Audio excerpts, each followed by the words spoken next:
السلام علیکم ورحمۃ اللہ وبرکاتہ۔ ناظرین گرامی،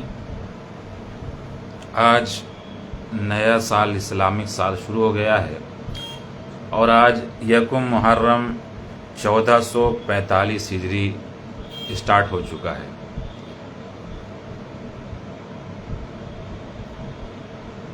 آج کے اس لائیو سیشن میں ہم بات کریں گے خلیفہ ثانی حضرت عمر فاروق رضی اللہ تعالیٰ عنہ کی شہادت کے بارے میں۔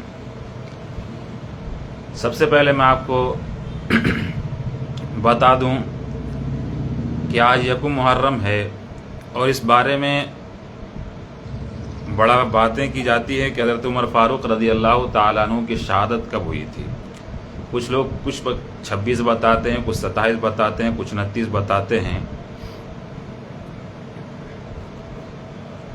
تو پہلے تو سبھی کو نئے سال کی مبارکباد، اور یہ ضروری سمجھ کر نہیں بلکہ یوں ہی، اور دعا ہے کہ اللہ تبارک و تعالی ہم تمام لوگوں کے اس نئے سال کو بابرکت بنائے اور حسن و خوبی کے ساتھ ہماری زندگی کو چلائے۔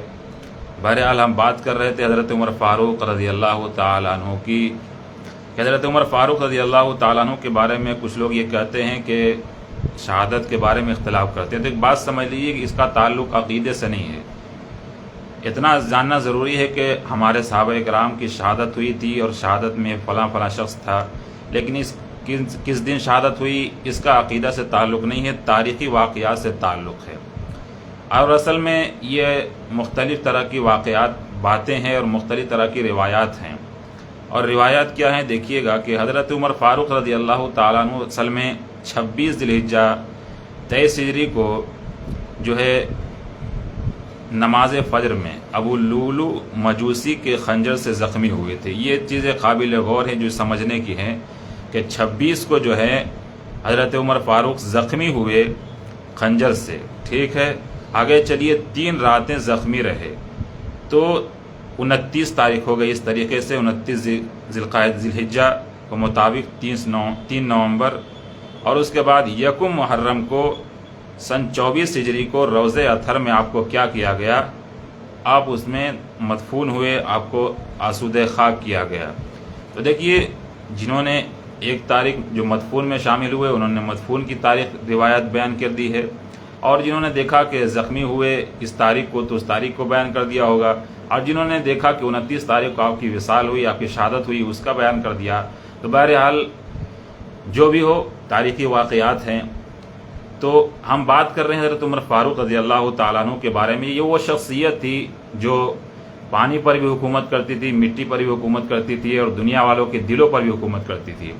اور دنیا میں ایسا کوئی حاکم آج تک ماں کا لال پیدا نہیں ہو سکا جو گھر گھر جا کر ایسی باتیں پوچھتا ہو۔ آج ہمارا حاکم یہ کہتا ہے کہ گھر گھر جا کر ہم تھوڑو پوچھیں گے، ہم نے تو ایک حکم جاری کر دیا بس تم سمجھو۔ لیکن وہی واحد شخصیت تھی جو کپڑے پہ پیوند لگے ہوئے تھے لیکن پھر بھی وہ 22 لاکھ مربع میل کا حاکم تھا۔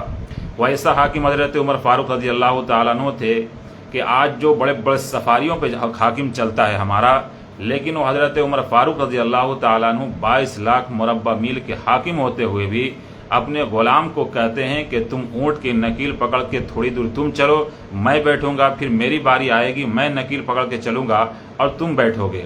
اور جب ایک جگہ فتح ہوئی تو وہاں فتح کے وقت جب لوگوں نے دیکھا، سوچا کہ شاید حاکم ہے تو آئے گا، آن بان شان کے ساتھ آئے گا، لیکن جب ان کی باری آئی تو آخر میں باری حضرت عمر فاروق رضی اللہ تعالیٰ عنہ کی تھی، گھوڑے کی نکیل تھامنے کی، اور اوپر غلام بیٹھا تھا اور حضرت عمر فاروق نکیل پکڑے ہوئے تھے۔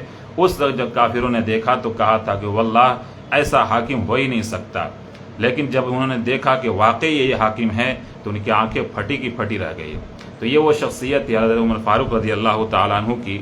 حضرت عمر فاروق رضی اللہ تعالیٰ عنہ کی واقعات تو بھری پڑی ہیں۔ اسلام کو جو عروج ملا ہے اور بوانگ دہل جو ڈنکے کے چوٹ اعلان کیا گیا اسلام کا، حضرت عمر فاروق رضی اللہ تعالیٰ عنہ کے زمانے میں نامعلوم کتنے دور تک اسلام پہنچا ہے۔ بہرحال اسلام کے بہت بڑے خلیفہ یہ رہے ہیں حضرت عمر فاروق رضی اللہ تعالیٰ عنہ۔ جی جو بھائی ادھر آ رہے ہیں اسے شیئر کرتے رہیں۔ حضرت عمر فاروق رضی اللہ تعالیٰ عنہ کی شخصیت بہت بڑی شخصیت تھی۔ بہرحال حضرت کی شہادت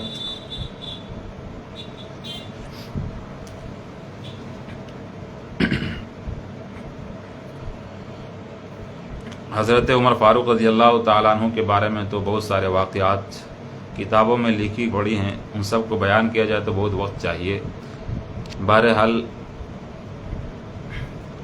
اللہ کے نبی صلی اللہ علیہ وسلم نے تو یہاں تک فرما دیا تھا کہ لو کان نبی بعدی لکان عمر، کہ اگر میرے بعد کوئی نبی ہوتا تو وہ عمر ہوتے۔ تو اب اس سے بڑا اعزاز، اس سے بڑی فضیلت اور کیا ہو سکتی ہے کہ اللہ کے نبی صلی اللہ علیہ وسلم جس صحابی کی تعریف کریں، اس سے بڑا صحابی اور کون ہو سکتا ہے؟ تو ہماری اور آپ کی زبانیں خاکسار کیا بیان کرے گی؟ جس ذات کو نبی اکرم صلی اللہ علیہ وسلم کی زبان مبارک بیان کر چکی ہو اور اس کی فضیلت بیان کر چکی ہو، وہ ہم جیسے خاکسار کی زبان حضرت عمر فاروق رضی اللہ تعالیٰ عنہ کی شان کیا بیان کر سکتی ہے، ان کی شہادت کو کیا بیان کر سکتی ہے؟ بہرحال دعا کرے کہ اللہ تبارک و تعالی حضرت کو جنت الفردوس میں اعلیٰ سے اعلیٰ مقام عطا فرمائے۔ آج ہم لوگ جو عیش و آرام کے ساتھ اسلام پہ جی رہے ہیں، یہ حضرت عمر فاروق رضی اللہ تعالیٰ عنہ کا ہی صدقہ سمجھیے۔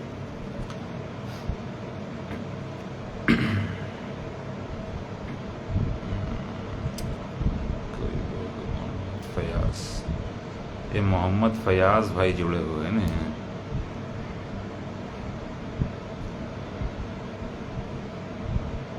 یہ محمد فیاض بھائی لکھنؤ والے ہیں کیا؟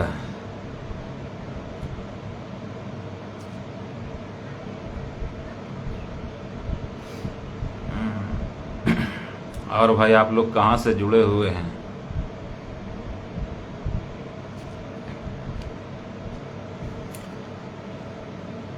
اللہ تمام لوگوں کو خوش رکھے، اور نئے سال میں جب نیا سال شروع ہوا ہے تو اس سال میں اللہ تبارک و تعالی ہم تمام لوگوں کو عافیت کے ساتھ، خیر کے ساتھ۔ السلام علیکم محمد فیاض۔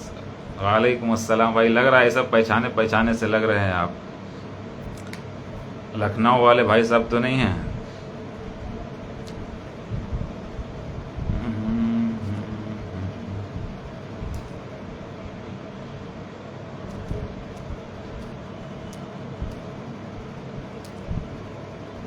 ایک بہن ہے زویا خان جی، لکھنؤ والا ہوں۔ اچھا جی، سمجھ گیا میں بھائی جان۔ اور بتائیے کیا حال چال ہیں آپ کے لکھنؤ کے؟ آپ لوگوں کے تو ماشاءاللہ گجب کے ماتم منائے جاتے ہیں، حالانکہ ہمارے یہاں تو ایک ہی چیز ہے بھائی، قرآن کہتا ہے یا ایھا الذین آمنوا استعینوا بالصبر والصلاۃ ولا تقولوا لمن یقتل فی سبیل اللہ اموات۔ ہمارے یہاں تو کہتے ہیں کہ اللہ کیا کہتے ہیں، الحمدللہ سب اچھا جی، اور ایسے ہی خوش رکھے بھائی سب کو۔ فیاض صاحب کے یہاں تو امام باڑے پہ زبردست والے لوگ شیعہ حضرات ماتم مناتے ہیں، تو دیکھنے مت جائیے گا، کم سے کم اتنا تو احتجاج کیجیے گا کہ دیکھیے گا مت۔ یار بھائی آپ بتائیے۔ ارے بھائی بہت اچھے ہیں ہم۔ ارے فیاض بھائی آپ کا جو وہ تھا نا، بہت تگڑا والا تھا، وہ جو گھومنے گئے تھے ایک بار آپ نے گھمایا تھا، وہ یاد آ رہا ہے ابھی۔ ہاں جی،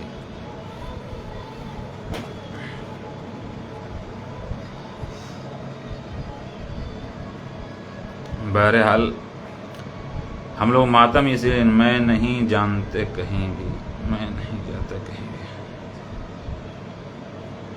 اچھا جی، چلیے اچھی بات ہے، جانا بھی نہیں چاہیے ایسے جگہوں پہ جہاں گھنٹہ گھر امام باڑہ بات سب تو ایک ہی جگہ ہے آپ کے یہاں نا۔